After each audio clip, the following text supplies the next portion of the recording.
Okay, I need you to stay with me here because what I'm about to walk you through is genuinely unprecedented in American history, and I don't use that word lightly.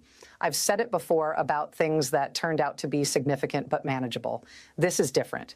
At 3:14 this morning Eastern Time, a courier departed the Vice President's residence at the Naval Observatory.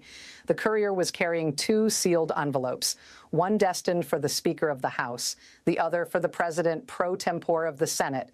Inside those envelopes was identical documentation, a single page, signatures from the Vice President and a majority of the sitting cabinet.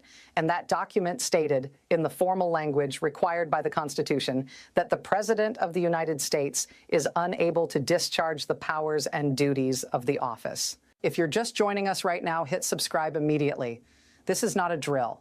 This is not speculation. This is constitutional machinery activating in real time, and you need to understand exactly what's happening.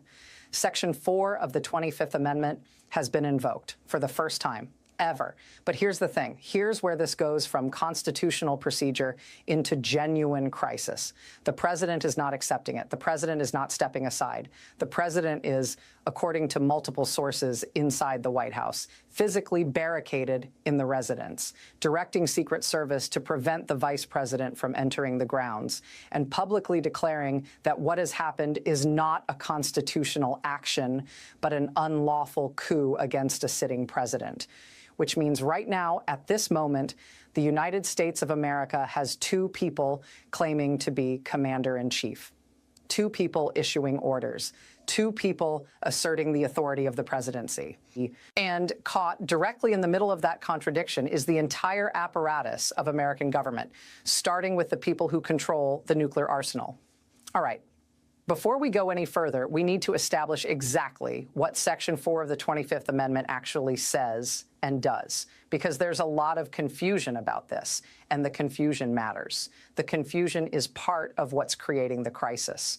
Most people, when they think about the 25th Amendment, they think about presidential succession. The president dies, the vice president takes over. That's Section 1. Simple, clear, we've used it. Section 4 is something else entirely. Section 4 was written for a scenario that the framers of this amendment hoped would never actually occur.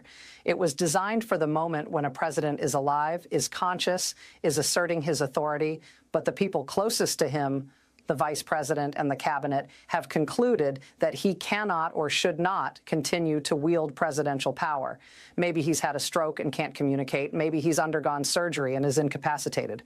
Or, and this is the difficult part, maybe those around him have determined that his judgment has become so compromised, so dangerous, that the republic itself is at risk. Under Section 4, the vice president and a majority of cabinet members, that's 8 signatures, can transmit a written declaration to Congress stating that the president is unable to discharge the powers and duties of his office.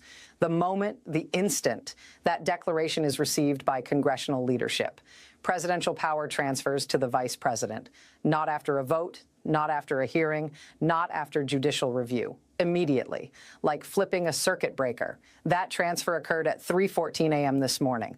Constitutionally, legally, the vice president became acting president at that moment. But the Constitution also gives the president a countermove. If the president transmits his own written declaration to Congress asserting that he is able to serve, his powers are restored. Unless within 4 days, the vice president and cabinet send a second declaration disputing that claim. If they do, the whole thing goes to Congress for resolution. We are in the initial phase of this. The declaration has been delivered. The president has not yet submitted his counter-declaration. But sources say that letter is being drafted right now. Here's some history that matters. In October 1919, President Woodrow Wilson suffered a massive stroke. He was partially paralyzed, his speech was impaired, his cognitive function was significantly diminished. And for the remaining 17 months of his presidency, the American people were essentially lied to about the condition of their president. Wilson's wife, Edith Wilson, controlled access to him completely. She decided which documents reached him. She filtered which advisors could see him. She effectively made decisions on his behalf while maintaining the fiction that he was governing. When the truth eventually emerged, it horrified lawmakers. The idea that the president presidency could be held hostage by a medical crisis, that there was no constitutional mechanism to address a president who was alive but incapable, became a genuine concern. That concern